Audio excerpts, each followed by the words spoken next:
Olá, sejam todos bem-vindos a mais um programa Análise 360 aqui pelo nosso canal do Diário 360 nessa segunda-feira. Como é que foi o seu final de semana? Tudo bem? Tudo tranquilo? Foi tudo na paz? Graças a Deus. Então hoje a gente começa mais uma edição do nosso programa. Muito conteúdo, muita análise das informações de tudo que aconteceu nas últimas horas dessa segunda-feira e também no final de semana, do qual já quero aqui saudar o meu amigo companheiro que sempre me ladeia aqui nos nossos programas do Diário 360, aqui no nosso análise, meu amigo jornalista Rodolfo Oliveira. A você, Rodolfo, uma ótima segunda-feira. Seja bem-vindo mais uma vez ao nosso programa Análise 360, meu irmão. Muito obrigado, Fabiano. É com muita alegria, muita honra que eu estou aqui presente para começar mais uma semana de trabalho. A gente está vendo aí um contexto pré-eleitoral efervescente, a campanha já se aproxima, o período eleitoral, né, já se aproxima de fato. Então, são muitas informações, somos bombardeados, Fabiano, de todos os lados, por inúmeras narrativas. Fica extremamente difícil saber quais são verdadeiras, o que é fato, o que não é, o que é fake news, o que não é, o que é apenas desinformação para te enganar, para mais uma vez tentar aí te levar para uma posição que você talvez nem quisesse ir. E daí a importância deste programa para a gente poder destrinchar todas essas informações e entregar o melhor para você. Estou agradecendo já a audiência crescente e qualificada. Como o Fabiano disse, eu espero que todos tenham tido um excelente final de semana. Espero que todos tenham tido a oportunidade de ter aquele momento de fé, né, Fabiano? Para recarregar as suas baterias espirituais. E sigamos aí com mais um dia de trabalho aqui no Análise Diário 360, Fabiano. Então vamos lá, vamos dar início aí aos nossos assuntos desse Análise 360 dessa segunda-feira. A gente vai começar falando agora, gente, atenção, tá? Do governo Lula, que propõe um contrato de 12 bilhões de reais com termoelétricas dos irmãos Batistas. Você lembra do famigerado dos irmãos Batistas, né? Que foi aí alvo de várias investigações da Polícia Federal por corrupção. Pois é, o governo Lula colocou em consulta pública uma proposta de contratação de energia da termoelétrica de Candiota, no Rio Grande do Sul. Ela que é controlada pela Ambar Energia, do grupo JIF, dos irmãos Joesley e Wesley Batista. Vocês lembram aí dessas duas figuras, né? O contrato prevê a compra de energia de 15 anos e até o ano de 2040, com os valores estimados aí em aproximadamente 860 milhões de reais por ano, podendo ultrapassar 12 bilhões de reais no total. A tarifa é de R$ 540 reais por megawatt-hora, é cerca de 50% superior a média dos leilões recentes para usinas semelhantes, o que leva, desde já, o questionamento sobre o custo adicional que pode ser repassado aos consumidores. A gente já começa com essa notícia, Rodolfo, bem preocupante, né? Que mais uma vez o governo Lula ele se reaproxima dos irmãos Batista, Wesley e Joesley, né? Eles que foram alvos várias vezes da Polícia Federal. A gente viu esse caso repercutir no Brasil inteiro e a gente parece rever, Rodolfo, aquela novela que passa na Globo, né? Não é nem a novela, é a novela, né? Aquela Vale a Pena Ver de Novo. Na verdade, eu pergunto aqui, Rodolfo, vale a pena ver de novo essa novela, meu amigo? Pois é, mais uma vez, Fabiano, os brasileiros se deparam com um questionamentos no plural, na verdade, né, sobre a questão da transparência, critérios técnicos e conflitos de interesse envolvendo governo Lula e grupos que, em passado recente, foram aí motivos de escândalo, né, para os brasileiros, por uma série de razões. Então, é interessante como esses mesmos grupos econômicos, como o Fabiano falou, né, o Vale a Pena Ver de Novo, é interessante como esses mesmos grupos econômicos que tiveram essa tremenda influência em governos petistas anteriores, eles voltam a aparecer, figurinhas repetidas, um déjà vu desagradável para a maioria dos brasileiros, né, que, infelizmente, Fabiano, a gente vive num país de pouca memória, né? O brasileiro, como eu digo, ele tem memória de formiga, né? acontece uma coisa aqui, amanhã ele já se esquece. Mas também a gente não pode culpar apenas a memória de formiga dos brasileiros, porque na verdade são tantos escândalos que se sucedem sem parar que fica difícil mesmo, de fato, acompanhar o traço, a cronologia desses escândalos de corrupção. São muitos, né? E o Brasil foi aí bombardeado por casos que começaram na casa dos milhões, né? Casos de corrupção que começaram na casa dos milhões, mas isso já é passado. Hoje em dia, um escândalo para chocar um brasileiro médio, Fabiano, tem que ser a casa dos bilhões para cima, né? E a gente volta então a ver esses mesmos grupos econômicos que exercem aí uma influência tremenda no governo Lula voltarem à cena. E aí fica a dúvida para os brasileiros, que afinal de contas acaba bancando esse tipo de acordo, direta ou indiretamente, Fabiano. Essa é a verdade, né? Fica o questionamento, porque afinal de contas há um histórico de corrupção envolvendo essa relação entre os irmãos Batistas, né? Joelis e Batista, né? Por exemplo, enfim, com o governo Lula. E aí a gente está falando de 12 bilhões de reais, Fabiano, 12 bilhões de reais que de fato vão contribuir, vão impactar, na verdade, na sua vida. Você que é pagador de impostos e que, obviamente, depende de um serviço muitas vezes ruim da sua concessionária de energia local, Fabiano, né? Então, mais uma vez, os brasileiros se deparam com essa relação que cheira, né, a conflito de interesse. A gente se pergunta, Fabiano, onde estão os critérios técnicos para se fazer esse tipo de negócio? Afinal de contas, Fabiano... Onde está até Rodolfo? Onde estão os critérios morais? Também, porque na verdade, Fabiano, o que a gente está falando aqui é o seguinte, olha, os critérios têm que ser técnicos para beneficiar a maioria do povo brasileiro. Mas o governo Lula, Fabiano, ele tem se mostrado ao longo de anos, décadas, um especialista em deixar de mão os critérios técnicos para fazer com chavos políticos obscuros. Vide, por exemplo, vou dar só um exemplo bem curto aqui, para não alongar muita conversa, a questão da direção das estatais. Durante o governo anterior, de Jair Messias Bolsonaro, você via que o Bolsonaro teve a preocupação de colocar à frente das estatais pessoas técnicas, Fabiano, para comandar suas pastas. Por exemplo, Tarcísio de Freitas, que hoje é governador de São Paulo e busca aí a reeleição. O Bolsonaro fez isso na pasta de ciência, na pasta de saúde, na pasta de energia. Ou seja, ele teve essa preocupação de colocar pessoas técnicas para gerir áreas técnicas, diminuindo a influência política e, portanto, fechando as portas para a corrupção, para um conflito de interesses, para loteamento de cargos, né? Para lobbies políticos obscuros que acabam influenciando a direção dessas estatais. E aí vem o governo Lula e, como o Fabiano falou muito bem, vale a pena ver de novo. Tudo que a gente viu no passado em matéria de corrupção, em escândalos, em notícias, em conchavos, em grupos que pareciam mortos, mas voltam à tona. E a gente vê tudo isso de novo e causa certa perplexidade, né? Então, o que se espera, o mínimo que se espera, Fabiano, em primeiro lugar, a publicidade desses contratos, né? É preciso que os órgãos de fiscalização também, Fabiano, caiam em campo e esclareçam ao povo brasileiro se esse acordo ele obedece a critérios técnicos e morais. Mas também, Fabiano, você traz a questão do critério moral dentro do governo do PT, isso aí já é pedir demais, né? Assim, vamos com calma, né, Fabiano? Tudo que eu estou pedindo aqui, tudo que este humilde jornalista está pedindo aqui é que critérios técnicos sejam observados em vez de conchavos que no passado já se demonstraram desastrosos para nós que pagamos os impostos e arcamos com o custo da corrupção, né, que drena o nosso dinheiro por esse ralo gigantesco, obeso e paquidérmico que é Brasília, e acaba a gente pagando duas vezes. Pagamos mais caro por um serviço que muitas vezes é aquém do necessário.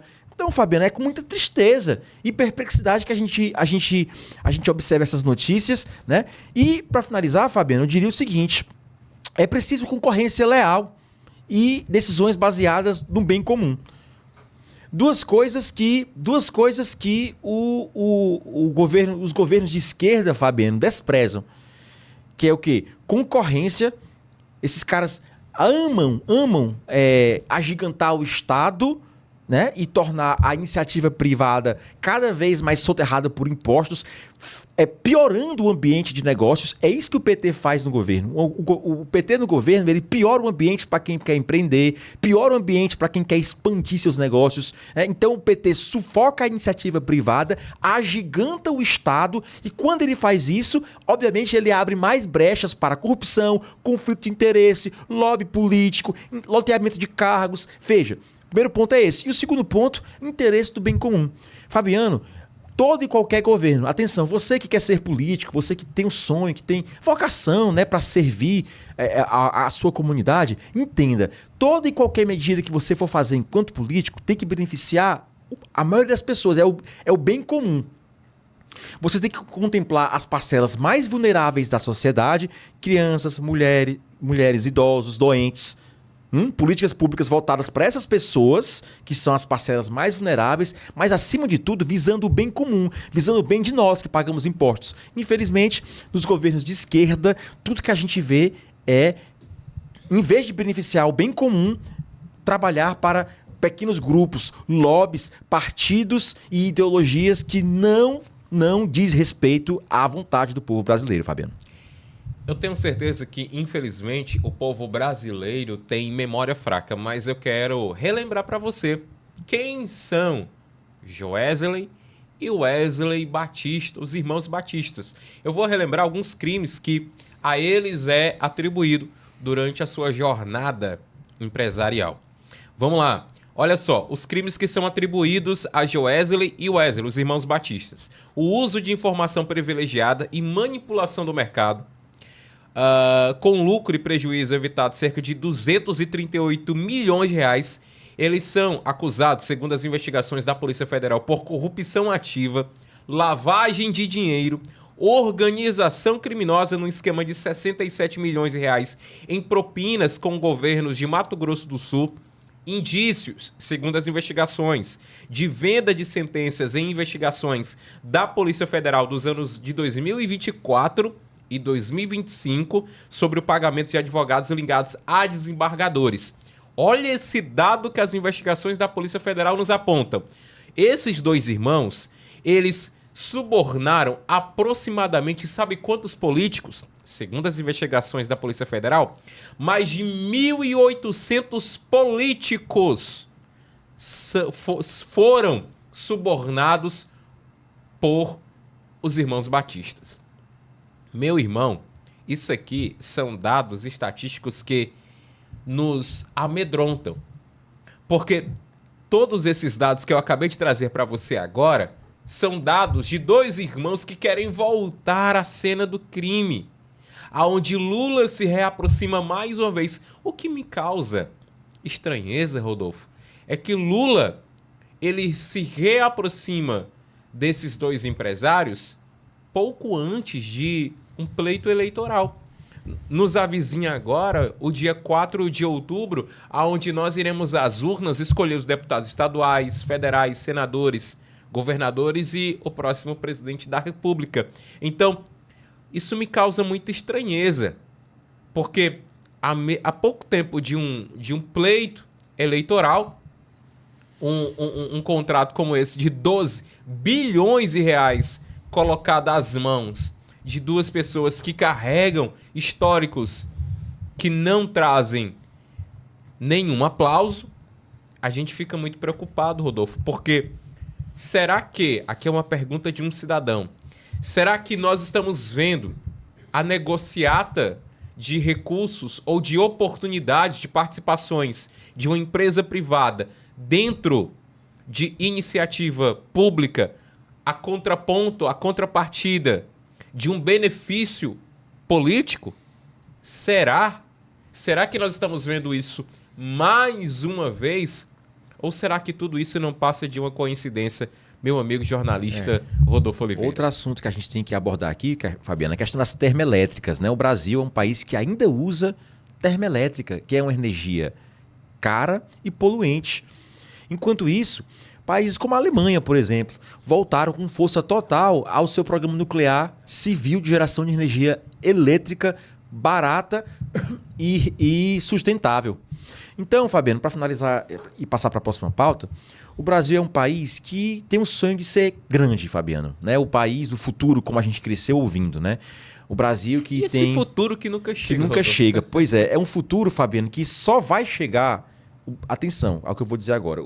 O Brasil só será o país desse futuro que tanto se espera e tanto se fala quando ele tiver uma base farta e renovável de energia elétrica. Hoje, nós estamos vendo aí, a gente está falando de termoelétrica. Fabiano, termoelétrica é queimar carvão para gerar energia. É um negócio que vem lá do século XIX. A gente vê, Rodolfo, a contraponto de tudo isso também, lá no estado do Ceará, a gente já vê vários projetos onde já estão sendo desenvolvidos de energias renováveis, né? Será que por que não se investe em projetos de energias renováveis, tais como a gente vê muito ali no Nordeste, um dos principais é lá no Nordeste, no Ceará, a gente vê energia eólica, energia solar, a gente vê outros países de primeiro mundo apostando na energia solar, a gente vê fazendas de energia solar no mundo todo. Por que a gente não vê esse tipo de projeto sendo executado no nosso Brasil, levando energia, Rodolfo, também para os rincões do nosso Nordeste, aonde não consegue levar ali o cabeamento, né, daquelas energias, como a gente já viu aqui, termoelétrica, enfim. Por que não se investe nesses lugares? Será por que não dá voto, Rodolfo? Ou porque não dá visibilidade? Ou porque lá não se consegue ter aquele troca-troca, aquele toma lá da cá? Será que Ou será que essa pobreza desses rincões que a gente fala no Nordeste do Brasil ainda gera muito recurso, ainda gera muito engajamento? Ou será que não há nenhuma vontade dos políticos em acabar com toda essa pobreza dos rincões do nosso Nordeste, Rodolfo? Na verdade, Fabiano, eu diria que é uma questão também de Estado, não é nem uma questão de governo. Essa deveria ser uma política de Estado. Independentemente do partido, ou da ideologia, ou do político que esteja no poder, acima dessas querelas ideológicas, políticas, eleitorais e partidárias, deveria haver uma política de Estado visando, por exemplo, os próximos 50 anos no que diz respeito à nossa matriz energética, que hoje depende de hidrelétricas e termoelétricas. Enfim, o Brasil tem um potencial enorme para a geração de energia, né? Nós tínhamos um programa nuclear iniciado lá na década de 1970, que por falta de vontade política e também por pressão da agenda ambiental, agenda verde, enfim, lobby político, foi abandonado, né? Mas o fato é que não existe na história do mundo, da humanidade, não existe país que tenha conseguido ficar rico sem ter uma farta base energética barata e renovável. Não existe, porque a energia, meus senhores, está na base de todo e qualquer desenvolvimento. Para a criação de negócios, para a expansão de negócios já existentes, para aumentar a renda das pessoas, aumentar o conforto. Aí, Fabiano, é uma questão muito complexa, porque a gente poderia falar sobre ciência e tecnologia. O Brasil é um país que simplesmente deixou de investir corretamente em ciência e tecnologia. A gente está vivendo aí, né, a transição para IA, para robótica avançada. A gente vê países como a China, né, os próprios Estados Unidos investindo pesadamente em desenvolvimento de inteligência artificial, de robótica, né, investindo em cérebros. Esses cérebros é que vão descobrir e desenvolver novas tecnologias que trarão melhorias para a vida das pessoas e vão aumentar a renda das famílias e, consequentemente, enriquecer a nação. Então o Brasil não fez sua lição de casa. A gente está falando de termoelétricas, uma geração de energia arcaica e poluente. É engraçado que muitos ambientalistas são contra a energia nuclear, mas aí o Brasil vai e usa a termoelétrica altamente poluente e cara. Porque é um bicho caro gerar energia a partir de carvão, por exemplo. Então, o Brasil precisa, Fabiana, fazer o dever de casa. Investir em ciência e tecnologia. Nós temos uma base ampla de jovens, diferentemente de outros países como Coreia do Sul, Japão, Alemanha, Europa, enfim, o continente europeu, enfim. Nós somos um país de gente jovem, eles são um país de gente envelhecida. Então, o Brasil deveria estar pegando essa base de jovens e os instruindo justamente para que eles possam desenvolver as tecnologias do futuro, entre elas a geração de energia. energia. Aí é muito triste. Para piorar, além de falarmos de termoelétrica, Fabiano, aí nós estamos falando de irmãos batistas, né? Batista. Então veja a desgraça que é o Brasil.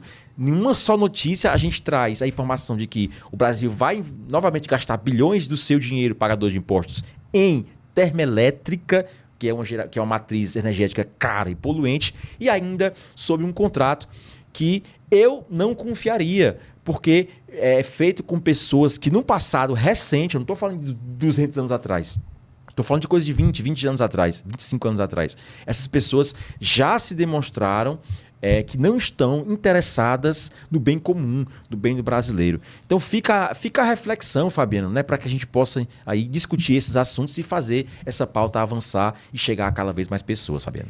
E para você que chegou até aqui, essa é a hora de você dar aquele joinha, clica aqui no joinha, aproveita e já se inscreve no nosso canal e comenta a respeito dessa notícia, qual a sua opinião. A gente quer ouvir e ler aqui sempre também os comentários que vocês sempre acompanham aqui no nosso Análise 360, combinado? Aproveita, segue a gente através das nossas redes sociais, nós estamos em todas as redes sociais que você consome aí os conteúdos, tá? Você pode aí também até acessar o nosso site. Vou abrir aqui o site agora para você, www.diario360.com.br. Esse aqui é o nosso site, ó. Você pode acessar, acompanhar todas as informações, minuto a minuto, você vai acompanhando. Eu vou abrir aqui agora. Não abri, mas eu gosto de abrir, mas vou abrir aqui ao vivo para você, ó. Esse aqui é o nosso TikTok. Você pode acompanhar o nosso TikTok também. Segue o nosso TikTok, o nosso Quai. Deixa eu abrir aquele aqui, ó. Tá aqui, ó. Pronto. Aqui o nosso X. Deixa eu abrir aqui ao vivo para você, ó. Você vai acompanhar tudo aqui nas nossas redes sociais, combinado? Segue o Diário 360 em todas as redes sociais, Facebook, Instagram, Kawaii, enfim, aonde você tiver aí a sua plataforma de rede social, com certeza o Diário 360 também vai estar lá. Inclusive, Rodolfo, a gente acaba de bater 550 mil seguidores lá na nossa principal plataforma, lá no nosso Instagram. É mais de 500 mil de pessoas, já batemos aí mais de 100 milhões de visualizações só nesses últimos 30 dias. É muita gente, né, Rodolfo, que a gente tem alcançado aí para ter essa responsabilidade de levar os conteúdos do Diário 360. E aí, Fabiano, a gente agradece a cada um de vocês que nos ajudam a levar esse conteúdo para mais gente. Eu sempre ressalto também, Fabiano, que nós somos um grupo de comunicação muito pequeno, enxuto, mas extremamente orgânico. Sim. E isso não tem valor, senhores. A gente não paga por impulsionamento, Exatamente. A gente não financia post, a gente não turbina postagens, todo esse nosso crescimento, ele é especialmente importante, Fabiano, porque ele é orgânico. E ele é orgânico graças a vocês que fazem esse trabalho pra gente, de impulsionar, de compartilhar, de comentar, de curtir as notícias, não só no Instagram, mas em todas as outras plataformas que o Fabiano citou. Então, é muito importante ter um veículo como o Diário, Fabiano, que é essencialmente orgânico. É verdade. E a gente está aqui, Fabiano, qual é o nosso turbinamento? É a verdade. É a busca da verdade, é trazer a informação que de fato importa, é destrinchar os fatos nesse mar de fake news e trazê-los para vocês. Então a gente pede, por exemplo, que aqui quem está nos assistindo aqui no YouTube, que deixa o like, já vai compartilhando, vai deixando um comentário. É importante que você seja um agente ativo na propagação deste veículo, desta boa nova, das boas notícias, e para que possamos fazer juntos, aqui a equipe do Diário e vocês que estão aí do outro lado, uma frente contra as mentiras esquerdistas, contra as narrativas que são criadas por grupos muito poderosos, grupos que têm o poder da grande mídia, das universidades, do mundo do entretenimento, né? Do cinema, do teatro, da música, né? Então nós estamos aqui Davi contra Golias. Então é importante que vocês nos ajudem, dê esse joinha, compartilhe esse conteúdo, porque no fim das contas, quanto mais gente tiver a chance de ver os fatos que ocorrem sob outra perspectiva, e é isso que a gente está oferecendo, uma perspectiva mais honesta, uma perspectiva mais aprofundada, mais analítica, digamos assim. Porque, infelizmente, Fabiano, muitas pessoas ainda são enganadas, né? Muitas pessoas ainda caem nas narrativas. Eu sei que é difícil mesmo, Fabiano. Olha, a gente que está aqui fazendo um trabalho, a gente gasta muito tempo, né, Fabiano? Muita energia para destrinchar o que é e o que não é. Há um cidadão comum, Fabiano, que está soterrado por impostos e tem que trabalhar até maio só para pagar os impostos e levar a comida para casa, ele não tem tempo para sentar e ficar, bom, será que isso aqui é mentira ou verdade? Isso aqui, essa narrativa foi assim ou não é assim? Então, é importante que vocês ajudem a levar o Diário 360 para cada vez mais gente, meu amigo Fabiano Braga. É isso aí, e vamos dar continuidade aos nossos conteúdos, às nossas análises acerca das últimas informações dessas últimas horas aqui no Brasil. A gente vai falar agora de um fato que tem chamado muita atenção, Rodolfo, porque Lula está transformando o Palácio da Alvorada em um comitê eleitoral, segundo aí as fontes que nos informaram. A atualização do Palácio da Alvorada, residência oficial do presidente da República, gente, ele tem usado aí para reuniões e articulações com forte caráter político eleitoral, que tem gerado críticas da oposição e acusam o presidente Lula de transformar um espaço público em uma extensão da estratégia de campanha de Luiz Inácio Lula da Silva. Tem muitos críticos, Rodolfo, defendendo que essa estrutura do Estado deve ser utilizada exclusiva e restrita para atividades institucionais, enquanto apoiadores argumentam que encontros políticos fazem parte das atribuições de um chefe de governo e não configuram por si só irregularidade. O debate está reacendendo aí, Rodolfo, nas redes sociais, a discussão sobre os limites entre a atuação institucional e a atividade político-partidária durante o exercício de mandato. O que está acontecendo de fato em miúdos para a gente começar a falar aqui sobre esse assunto?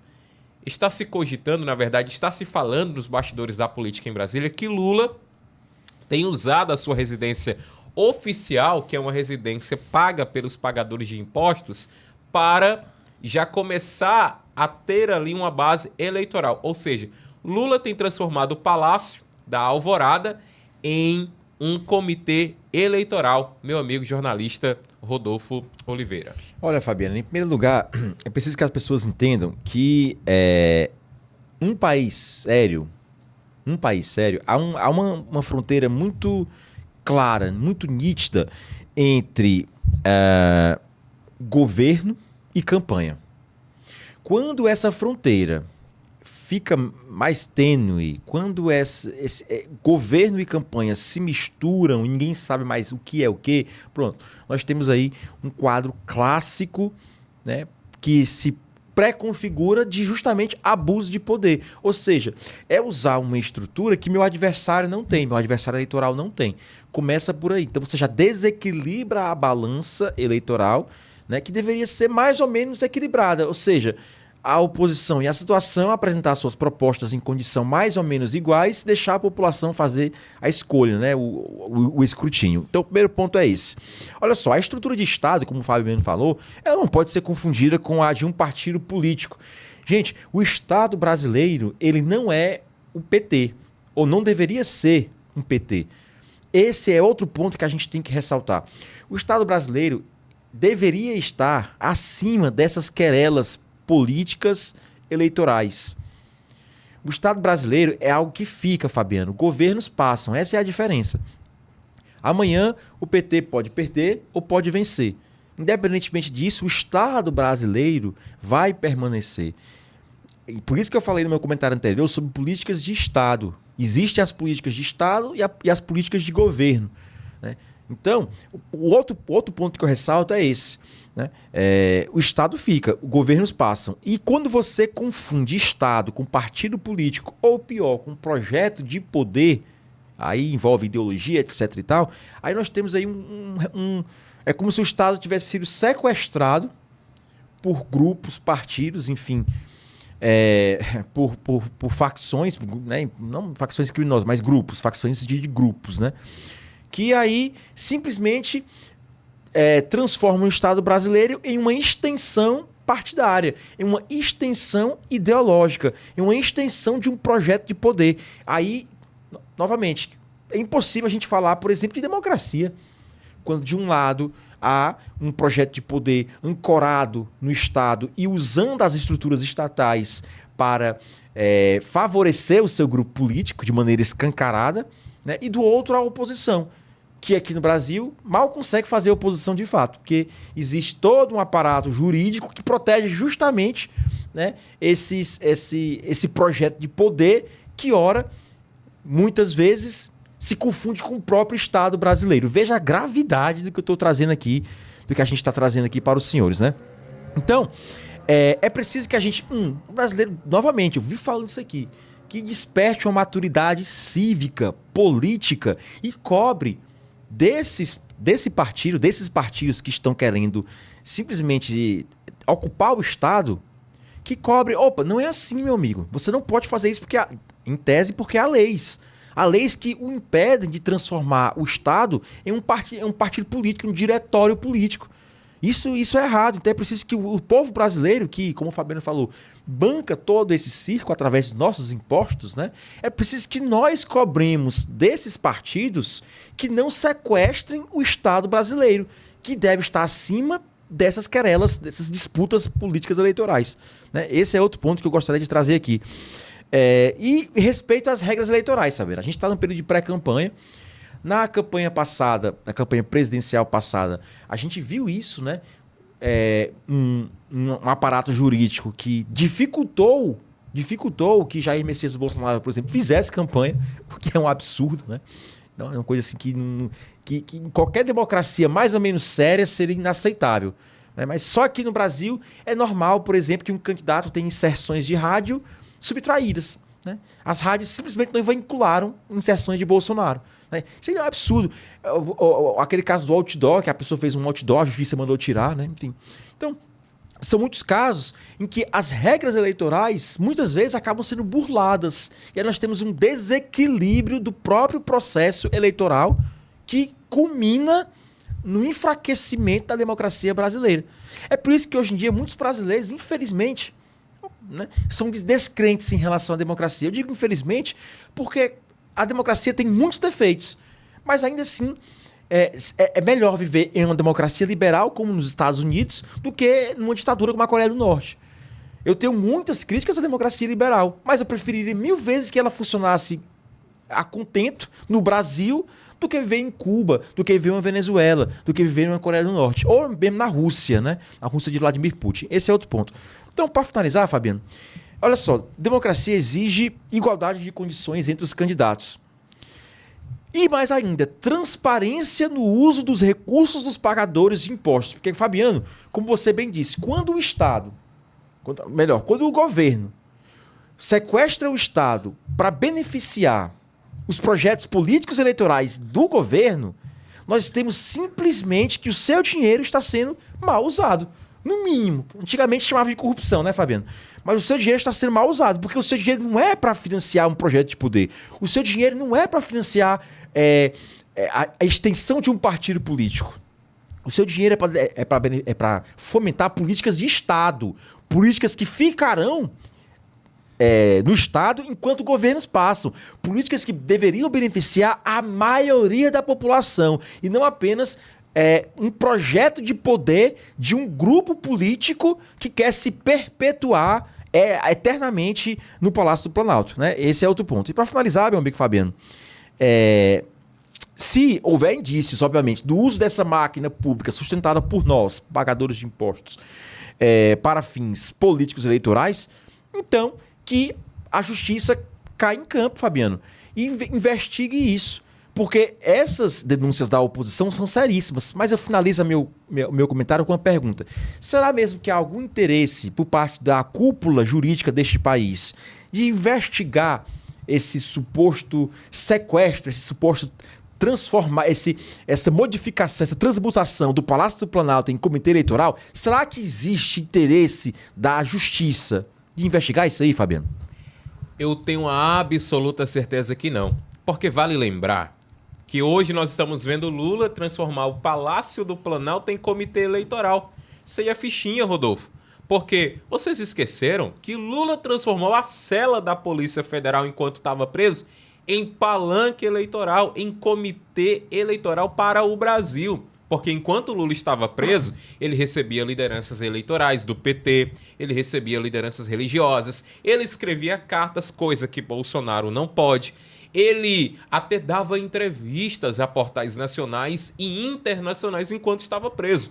Lula é especialista em transformar estruturas institucionais em palanques eleitorais. O que Lula está fazendo hoje é em transformar o Palácio da Alvorada, residência oficial do presidente da República, para tratar oficialmente de assuntos institucionais. Agora ele transforma em assuntos políticos eleitorais do PT. Isso muito menos ou muito normal para ele. Isso muito mais do que imoral. Isso é ilegal. Porque a estrutura que é paga pelo pagador de imposto, que era para ser utilizada para assuntos institucionais, está sendo utilizada para assuntos petistas, para assuntos do PT, para a reeleição de Lula. Então a gente vê aqui, Rodolfo, um claro desvio de finalidade das estruturas democráticas, das estruturas institucionais, das estruturas que foram criadas para outros fins. No caso, o Palácio da Alvorada, ele é uma residência do presidente da República, que, diga-se de passagem, Rodolfo, um palácio, já diz o nome, né? Um palácio, e já é algo gigantesco, algo de uma suntuosidade extraordinária, coisa da tal quando o Bolsonaro, ele foi presidente da República e nem usava partes daquele palácio, ele mandou desligar o aquecedor da piscina, ou várias tantas outras coisas que aconteciam dentro do palácio.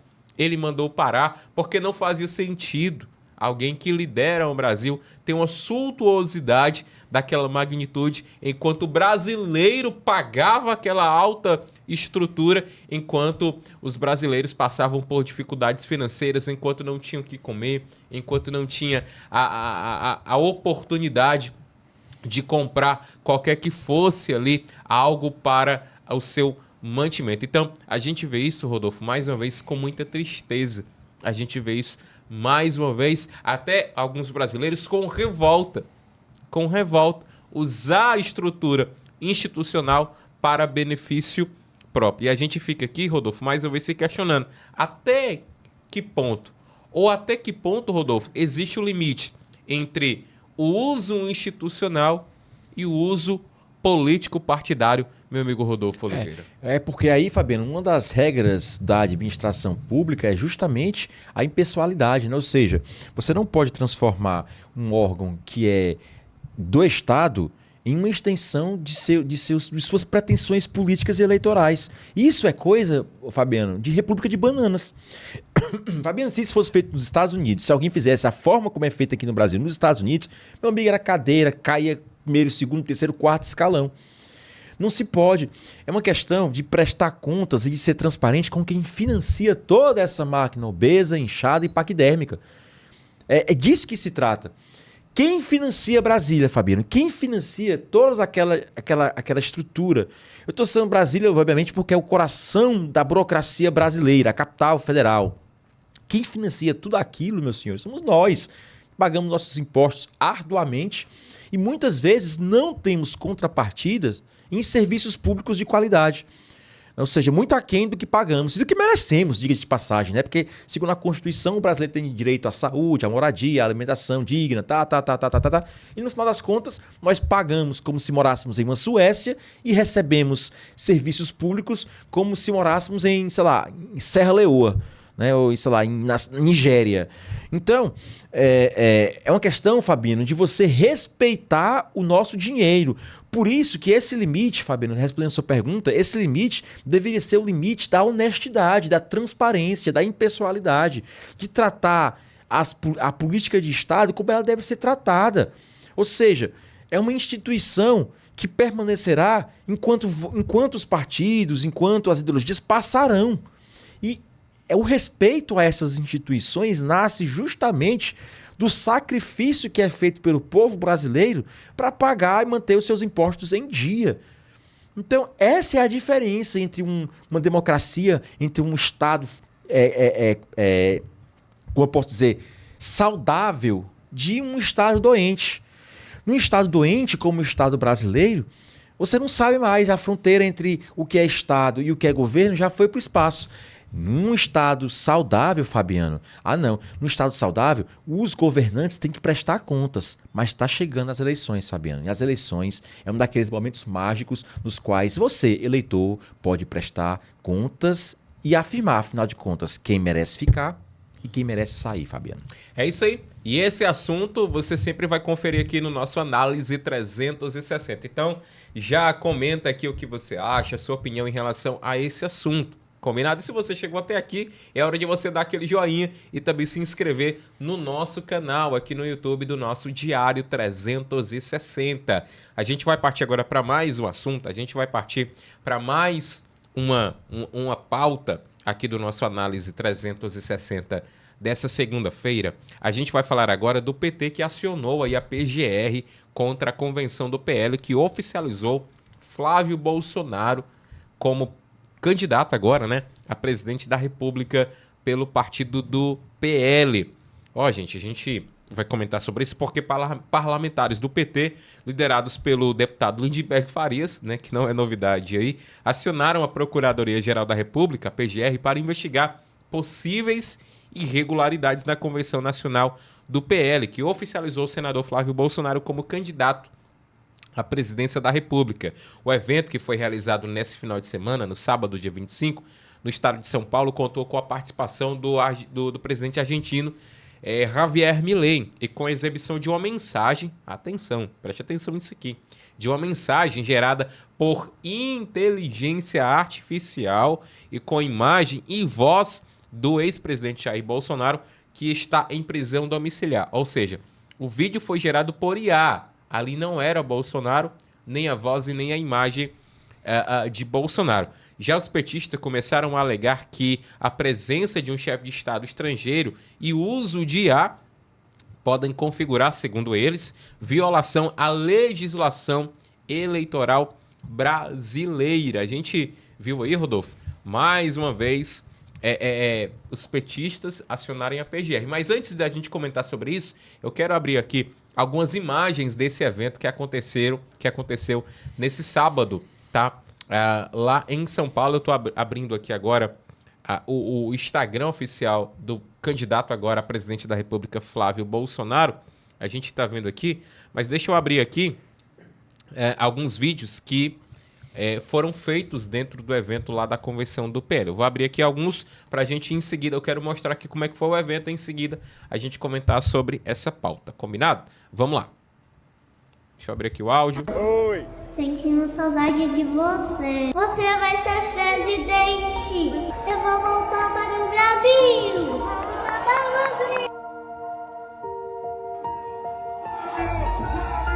A justiça começa hoje, começa aqui. E juntos a gente vai escrever um novo capítulo da história do nosso Brasil. Nos acusam de radicais porque nós radicalizamos a defesa de valores que inspiram a sociedade brasileira. Flávio Bolsonaro está colocando uma mira na cabeça dele, igual a mira que o Milei já tem, mas ele está fazendo isso porque ele sabe exatamente qual é a nossa missão. Quem vê apenas o homem público muitas vezes não enxerga a pessoa que existe por trás dele. Eu conheço o pai e marido delicado que tu és. Nós temos que dar as mãos para o Flávio Bolsonaro. Não é para ele, é para todos os brasileiros. Aqui começa oficialmente uma grande caminhada, uma grande jornada da Onda Azul. Se Deus quiser, nós vamos vencer, porque nós já vencemos uma vez, vamos vencer de novo. A jornada que iniciamos hoje vai conduzir Flávio Bolsonaro à presidência da República do Brasil. Vai comandar! A gente vai eleger, e eu ouso dizer, o maior presidente da história, porque ele ainda vai ser maior que o seu pai, Flávio Bolsonaro. Flávio, que Deus abençoe e proteja a sua candidatura. Que Ele te dê sabedoria, coragem e força a você e a sua família para cumprir esta missão com a lealdade e a verdade que o nosso povo merece. Que Deus te abençoe, viu, meu amor? Te proteja e que guie os nossos caminhos. Vamos com fé! Vamos, Flávio! Vamos para adelante! Haga Brasil grande nuevamente! Flávio, my friend, I want to congratulate you on the official launching of your campaign. You're a great champion of Brazil. You're a great champion of the friendship between our peoples. And I know that you will bring Brazil to greater and greater heights. Congratulations.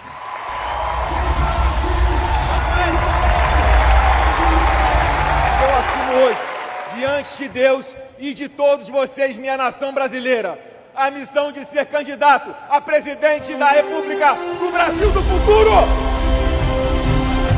Brasil acima de tudo, Deus acima de todos. Brasil acima de tudo, Deus acima de todos.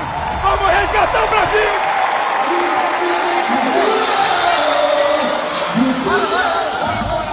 A gente viu aí o uso, né, desse vídeo, né, a composição das falas que a gente acompanhou aqui, Rodolfo.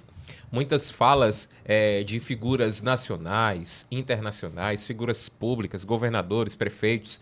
A gente viu várias lideranças do PL nacional. A gente teve lá a presença também do presidente argentino Milei, né? A gente viu também em vídeo a participação ali do primeiro-ministro de Israel. A gente viu várias outras participações. A gente acompanhou como Diário 360 também. Nós fizemos a cobertura desse evento que aconteceu dia 25 agora, último sábado. Mas o PT, ele acionou a Procuradoria-Geral da República contra um vídeo de Bolsonaro que apareceu com inteligência artificial a respeito de tudo isso, porque segundo o PT, Rodolfo, isso era considerado aí para eles uma irregularidade eleitoral. Veja, Fabiano, que o PT, a estratégia do PT é muito clara, porque já tem alguns anos, né? Não é de hoje que a estratégia do PT é simplesmente, uma das principais estratégias do PT é simplesmente levar a política para o campo da judicialização. Ou seja, toda e qualquer disputa política, o PT corre para levar aos tribunais. Faz isso talvez porque haja supostamente aí um conluio, né, entre o partido e alguns integrantes da alta cúpula, por exemplo, né, do STF, da alta cúpula jurídica, né, e entre eles alguns membros do STF. Então a impressão que dá é que o PT sempre recorre ao tapetão, como se diz na linguagem popular, né?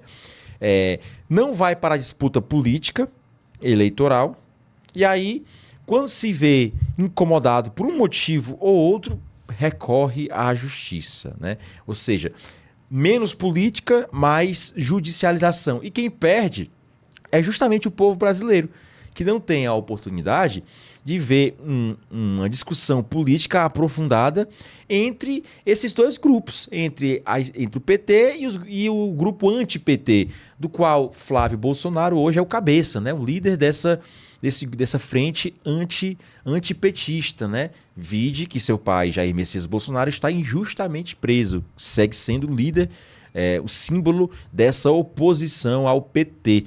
Então, o primeiro ponto que eu ressalto é esse. Tudo o PT vai levar para a justiça porque sabe que lá talvez seja mais fácil de ganhar do que indo para a disputa política, indo para um debate. O próprio Lula já disse que talvez não vá aos debates do primeiro turno. Ou seja, o PT tem um receio de discutir esses assuntos com a oposição. Muito mais fácil, né, fazer o serviço de levar para a justiça. Outro ponto, Fabiano, é que, olha só, a gente está entrando agora na campanha eleitoral, né? Esse é o momento, meus senhores, de debater propostas, de debater ideias, de conquistar o eleitor. Então é importante, Fabiano, que principalmente neste momento que nós estamos, que se deixe a discussão política correr. Claro, respeitando a Constituição, o Código Penal, etc. Mas deixa o debate político transcorrer para que as pessoas possam escolher. Mas a impressão que eu tenho é que o PT quer interditar o debate político, Fabiano. Quer interditar o debate político porque tem medo de perder no debate, tem medo de perder na argumentação, tem medo de não conseguir conquistar o eleitor. Se o eleitor tiver a oportunidade de ouvir o outro lado, de essa proposta parece ser interessante. Ou seja, é uma tentativa de cercear a oposição, de calar a crítica da oposição. E isso não parece nada democrático. democrático. Não obstante, o Lula se dizer a pessoa mais democrática, né, a alma mais honesta deste país. Então, deixa meu apelo é que deixe o debate político ocorrer, né, e não leve qualquer coisa para o embate jurídico. Deixa a política para os tribunais, né, deixa a política acontecer. Deixa a política acontecer. Olha, se houver indícios de irregularidades, Fabiano, né, que se o PL, o PT, ou quem quer que seja, né, tenha cometido irregularidades, então vá lá, né, que haja todo um respeito ao devido processo legal, algo que no Brasil também já foi para as cucuias em muitos casos. Ninguém pode dizer, por exemplo, que o próprio processo que levou à prisão de Jair Messias Bolsonaro, que aquele processo houve respeito ao devido processo legal. Não houve, né? Então, se houver indícios de irregularidades, que se deixe apurar, mas que não se corte prematuramente, não se impeça prematuramente o debate político que tem que acontecer, meus senhores. Ora, se nós não pudermos, Fabiano, discutir política e eleitoral, então é melhor extinguir a oposição. Né? Fecha lá as portas do PL, acaba a oposição no Brasil e faz que nem o ditador da Nicarágua, né? Que falou ao vivo na TV, né? ao seu povo, falou: olha, esse negócio de oposição atrapalha muito o país, esse pessoal aparece de 4 em 4 anos e vem cheio de ideias, cheio de propostas. Para o bem da Nicarágua, eu vou acabar com esse negócio de eleição. Vai ficar todo mundo tranquilo, tudo em paz, e eu vou ficar no poder até quando eu quiser. Então é mais ou menos essa a mentalidade do PT, quando cerceia a oposição. Usar a palavra do capitão, do Bop, daquele filme O Capitão Nascimento? Capitão Nascimento. Não vai subir ninguém. Não vai subir ninguém. Foi mais ou menos isso que aconteceu na Nicarágua. E se não tivesse oposição aqui no Brasil, era o que a esquerda iria fazer. Ó, não vai se eleger ninguém. Então pronto, não vai subir ninguém. Agora é importante, Fabiano, o seguinte, que as mesmas regras eleitorais... Fabiano, eu vou jogar uma reflexão para o Fabiano e para todos vocês. É interessante que essas mesmas regras eleitorais que o PT cobra dos outros, ele não quer ver aplicadas a si. É muito engraçado. Faça com o outro o que eu não quero que façam comigo. Quer dizer, ele pega o preceito bíblico e distorce, entendeu? Distorce. Então, é muito interessante. Para o PT, todo o rigor eleitoral contra o PL ainda é pouco. Tem que jogar toda a lei... Qualquer artigo do Código Penal tem que interditar, fechar, cercear, não pode deixar o candidato disputar, não pode deixar o candidato falar, não pode deixar o candidato sair, nada. Para o PT, né, ele cobra o peso da lei contra a oposição. Agora, quando é para si, aí não. Veja bem, o PT está sendo injustiçado, o PT está sendo perseguido, existe aí um conluio contra o PT. Então, o nome disso, Fabiano, tem um nome, chama-se desonestidade intelectual. O que é a desonestidade intelectual? É quando eu cobro as regras somente para o meu adversário e nunca para comigo mesmo. Ou seja, para os amigos, né? Para os inimigos, a lei. Para os amigos, o rei, né? Então, que o PT seja tão duro consigo, quanto é com os outros, na hora de cobrar, na hora de abrir processo, na hora de convocar Ministério Público, STF, ONU, FBI, que o PT seja tão duro com os outros quanto é consigo mesmo. Para finalizar, Fabiano, em uma democracia, a competição política, Fabiano, deve ser decidida nas urnas. Então, não é nos tribunais. Democracia não se deveria resolver em tribunais. Democracia não se deveria resolver em decisões jurídicas que impeçam o concorrente de, por exemplo, fazer oposição, de concorrer, de falar, de se expressar. Então, uma democracia deveria ser resolvida nas urnas. Mas aí fica a pergunta: por que será que o PT tem essa sana, essa tara, esse fetiche em cercear a oposição? Será, Fabiano, será que o PT sonha em implantar um método nicaragüense aqui no Brasil? Fica a reflexão, senhores. Faço como João Inácio Júnior, lá do Ceará. Será? Será? E aí? O que é que você diz? Responde aqui nos comentários do nosso programa Análise 360. Como você já chegou até aqui, é a hora de você dar o like, aquele joinha e também se inscrever no nosso canal, falando sempre aqui das suas opiniões, tá? Lembrando que hoje, segunda-feira, nós batemos os 550 mil seguidores na nossa principal rede social, lá no Instagram.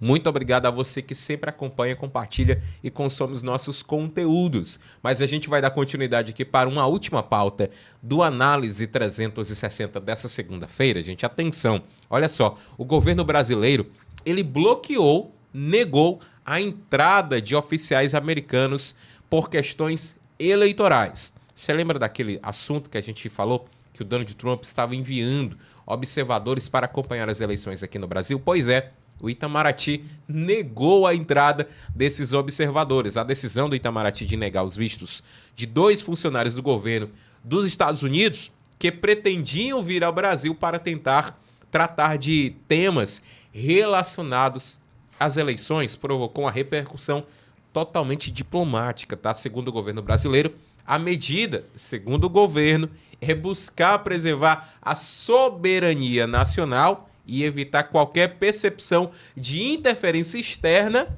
no processo eleitoral local. Já o departamento norte-americano afirmou que a missão seria uma visita de rotina para discutir temas como integridade eleitoral, liberdade religiosa e liberdade de expressão, negando qualquer interferência de influência nas eleições brasileiras.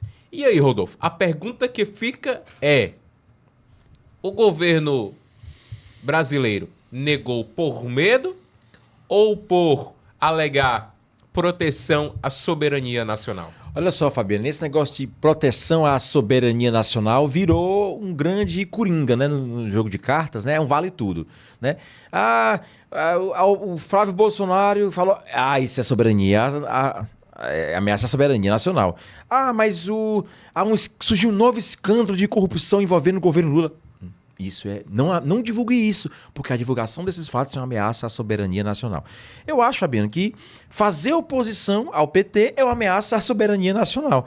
Mais dia, menos dia, haverá uma lei determinando que é o seguinte, olha, fica determinado que qualquer oposição ao PT representará uma ameaça à soberania nacional e a pessoa que o fizer deverá ter seus direitos civis banidos, né, e essa pessoa vai virar uma espécie de zumbi. Ela vai ter que ser, sei lá, deportar essa pessoa. Mais dia, menos dias é isso. Porque virou essa defesa da soberania nacional virou pretexto para simplesmente qualquer barbaridade feita pelo governo do PT. E aí, Fabiana, só para finalizar, eu lembro o seguinte.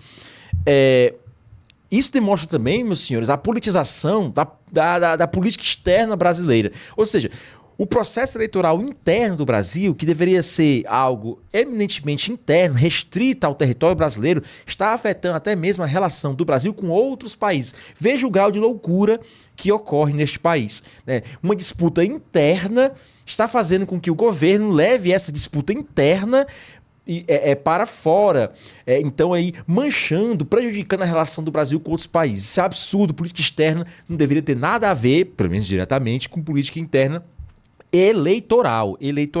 A disputa é pela presidência do Brasil, mas há políticas de Estado entre as nações que deveriam permanecer independentemente do resultado das urnas. Seja Lula ou Flávio que vencerá, né, as eleições, o Estado brasileiro deve, obviamente, continuar tendo boas relações diplomáticas, comerciais, etc., de parceria com todas as nações do mundo. Mas muitas vezes a ideologia esquerdista prejudica a política externa brasileira e não de uma politicagem muito ruim. Eu ia dizer a palavra mais pesada, mas muito ruim. Então, Fabiano, é preciso que o Brasil, enquanto Estado, novamente, busque diálogo e busque preservar as relações estratégicas do Brasil com outras nações. E o nosso parceiro comercial, um dos mais históricos e que mais benefício trouxe ao país, é justamente os Estados Unidos. Mas veja, o governo Lula está querendo a todo custo prejudicar uma relação centenária que é benéfica a nós brasileiros. O povo brasileiro quer sim permanecer numa relação de amizade, uma relação comercial, uma relação diplomática com os Estados Unidos. Quem não quer essa relação é a esquerda, que busca prejudicar e desatar laços históricos entre Brasil e Estados Unidos. Na minha opinião, isso é um crime. A opinião do jornalista Rodolfo Oliveira, isso é um crime. Macular essa relação em prol de uma ideologia e, pior, em prol das eleições brasileiras. Então, para finalizar, Fabiano, eu diria que a diplomacia Uma diplomacia saudável deve ser guiada pelas prioridades do Estado brasileiro. Fabiano, quando você mistura ideologia e diplomacia, o resultado é aquela palavra com M. Sempre não dá certo. Por quê? Porque a diplomacia deve ser algo pragmático, deve ser algo visando os interesses da nação. Deve ser uma relação também comercial em que, olha, eu dou isso, você me dá isso. Todos ganham. É assim que se faz comércio. Bilateral ou o que quer que seja. Quando você introduz ideologia nessa equação, você prejudica as relações comerciais e você empobrece as nações. No caso, o Brasil. Meus senhores, quem tem mais a perder somos nós, que somos um país pobre. Quer dizer, somos um país rico, mas de pessoas pobres. Entendeu? Por N fatores. Então, política externa se faz com pragmatismo, política externa se faz com objetividade, não se faz com ideologia, não se faz com esquerdismo, não se faz com essas ideias que não trazem benefício para a maioria do povo brasileiro. Que o povo brasileiro quer que o Brasil faça comércio com todo mundo, porque isso traz dinheiro, traz emprego, traz desenvolvimento para a nossa nação, antes de tudo. Então, Fabiano, muito triste ver que está acontecendo, né? O Brasil, a credibilidade brasileira está sendo jogada no lixo pelo governo do PT, na lama, essa é a verdade, né? Um desgaste tremendo provocado por ideologia esquerdista no Itamaraty, né? E aí vai demorar um tempo para que essas tensões artificialmente criadas pelo governo Lula se desfaçam. Eu espero que se desfaçam em prol da nação. Eu espero que as boas relações voltem em prol do Brasil, em prol da maioria das pessoas, certo? Em primeiro lugar. Então, o Brasil precisa fortalecer suas questões diplomáticas, suas relações comerciais, mas com esse governo de esquerda que está aí fazendo esse tipo de atitude, Fabiano, esse não é o caminho, meu amigo. Se não há o que esconder, por que bloquear e negar a entrada dos americanos aqui para a observação sobre temas eleitorais? Esse é o nosso questionamento aqui do nosso programa Análise 360, que já está chegando ao final de mais uma edição. Agradecendo a você da nossa mega audiência do Diário 360, que sempre acompanha e consome os nossos conteúdos por aqui. Então já quero agradecer também a presença aqui do meu amigo jornalista Rodolfo Oliveira, que mais uma vez está aqui conosco nas nossas edições do Análise 360. Deixar com ele aqui também as suas considerações finais. É isso aí, Fabiano. Muito obrigado a todos que ficaram, né, assistindo a este programa. É importante que você continue dando o joinha, compartilhando, comentando, fazendo suas críticas, elogios, sugestões de pauta, né, Fabiano? A gente também é receptivo às opiniões, né? Então, sintam-se à vontade para comentar. Mas o mais importante, Fabiano, além de compartilhar, além de dar o like neste vídeo, é compartilhar. É fazer com que esse trabalho chegue a cada vez mais gente. Assim vocês nos incentivam a continuar trabalhando e levam a boa informação a quem mais precisa. Então, se você conhece alguma pessoa que está aí, cega por ideologia, que não consegue ver um pau à frente do nariz, né? Uma pessoa aí contaminada por esquerdismo, então apresente os produtos Diário 360 como este vídeo para essa pessoa. Você vai estar fazendo um bem tão grande a essa pessoa que talvez aí, quem sabe, ela possa ampliar os seus horizontes. Então, muito obrigado e até a próxima edição do Análise 360. Muito obrigado para você que chegou até aqui. Dá aquele like, dá aquele joinha, segue a gente, se inscreve aqui no nosso canal. Aproveita aqui o nosso Instagram para você acompanhar sempre também os nossos conteúdos lá nas nossas redes sociais. Combinado? Deus te abençoe. Até a próxima edição do Análise 360.